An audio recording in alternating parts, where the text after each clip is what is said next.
Where Are They Now Wednesdays, Bearcat Hoop, our weekly installment. It's been so much fun for me as the head coach, catching up with former players of mine and all the great things they're doing out in the community since everybody last saw them in Cardinal and Gold. And we're going to stay with that class of 2013. Last week, if you listened in, we had Oliver Hughes, Jane.com, catching us up with what he's doing. And now I got the other side of that equation, because for so long, Ollie and Leo Abello from Alaska, Anchorage, Alaska, were tied at the hip here on campus, so I had to get Leo on. Leo, say hello to everybody.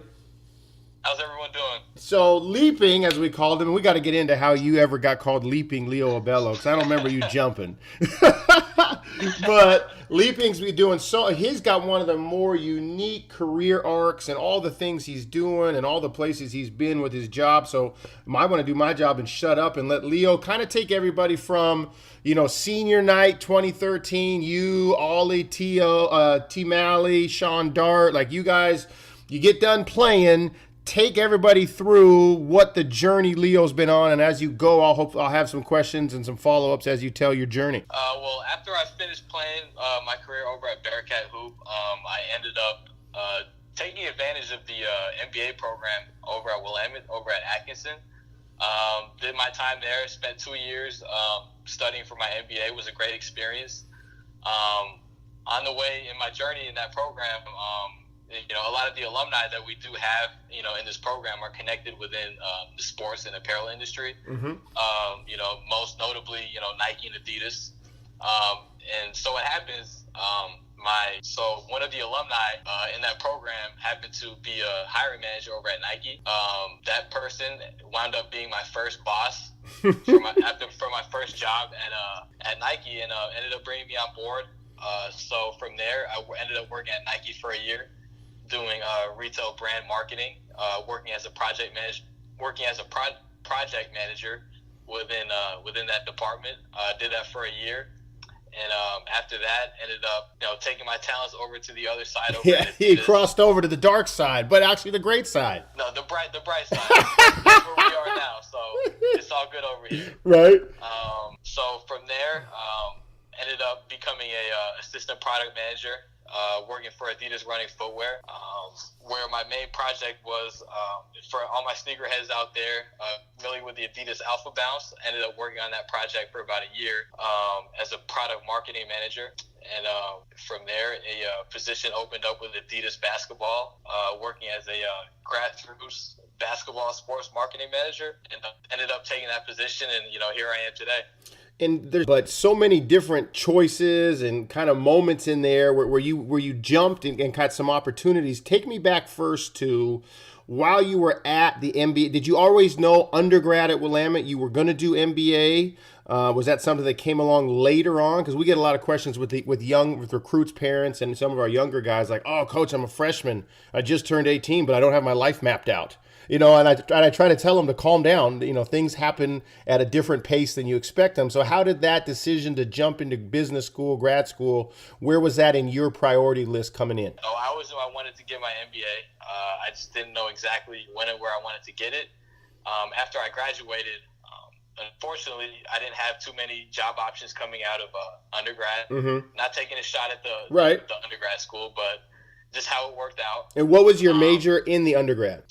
Majored in rhetoric and media studies. Okay, gotcha. Yep. So from there, I decided it would be best for me to, go back to school given the opportunity, and just knowing that the grad school had a track record of, taking young professionals or young graduates like myself and shaping them into, professionals that would soon be successful. Mm-hmm. As I referenced earlier, we had a lot of alumni that, went to that working at these companies that I aspired to work for. So yeah. I just figured, why not take the chance and do 2 more years of school, and it just ended up working out for me that way. It was the best decision I ever made coming out of Willamette. During those 2 years, you're in grad school, you're still on campus. Cool thing for us is we still got to see you at games and around the team and killing people in intramural hoops. But tell me, how did you foster that relationship with those Bearcat Hoop alums and the Willamette alums that ended up being door openers for you? Was that a purposeful thing that you set out? Hey, I'm going to go start this. I'm going to do the reach out. Was it more through alumni games and meeting people through the program? Just take us through that process for you, seeing as how important it ended up being to get you start in your industry. I mean, Bearcat Hoop is, it's such a small, close-knit family. Mm-hmm. So with having that as a resource, you're automatically connected to a family that, is very close and, looks out for one another. And knowing, guys like John Olinger who worked at Nike, and some other guys, they gave me exposure to, how people operate in that industry, and I was able to tap into that resource to pretty much show me the ropes on how to network within companies like Nike and Adidas. Mm-hmm. And couple that with my experience at the MBA program, where I was connected to these professionals. Even though it gave me the experience and the necessary resources to know how to maneuver and maximize work. Mm-hmm. For you, Leo, take us. It doesn't have to be necessarily just playing at Willamette. It could be just your entire career as a hooper. Obviously, you're lucky enough to be back now, directly involved with the game you love. But what lessons did you draw from being a player that you can say you probably use every day or often doing the job you do now? Just being persistent, mostly. Mm-hmm. We all love the game of basketball, but there's going to be days, weeks and months where you hate it. Yeah. We all go through that struggle as a ball player. It's not always going to be an easy road, and in order to get to where you want to be, you're going to have to get through those peaks and valleys. Mm-hmm. And that's exactly where Bearcat Hoop comes in, and where that experience drives me today.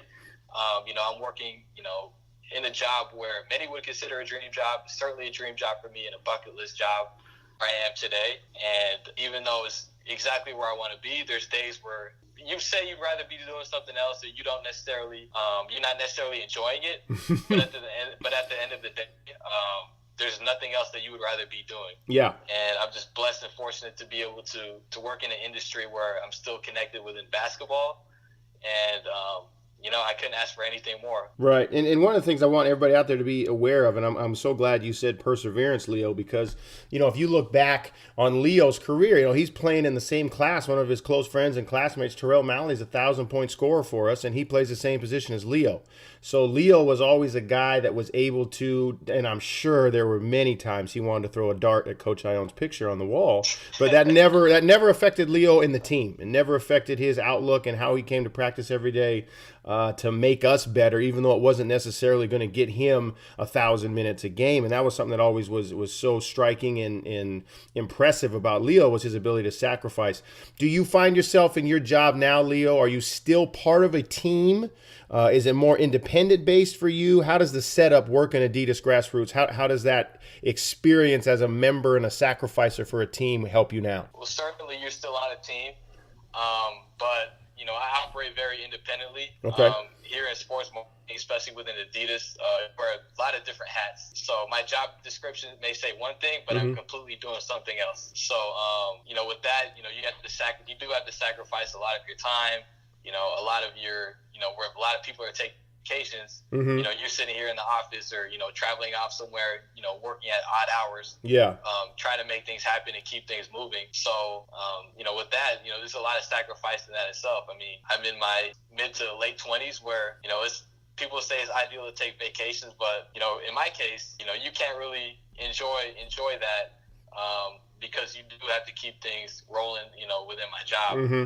So, I say there's a lot of sacrifice there, and with guys stepping in and out of different positions here within the organization, you do have to cover for a lot of people, which will add on to your workload. Yeah. But at the end of the day, when you're working so hard, the experiences that you get to be a part of, and working in an industry like ours and working for a brand like Adidas, they make it worth it. So Yeah. that's where the sacrifice and, ultimate love for what you do come into play. And I want to make sure later you before we let you go at the end of the interview, you tell everybody how to follow you, because the thing that I've been just marveling and jealous of is like when you see Leo, like you're in a lot of places across the country, you know what I mean, doing your job and getting to travel and be at different almost basketball like meccas as part of your day. Has that been a highlight for you in just the work you do every day? Oh yeah, I mean, I couldn't ask for anything more. Just being able to be so closely connected to the game and, working with the next generation of,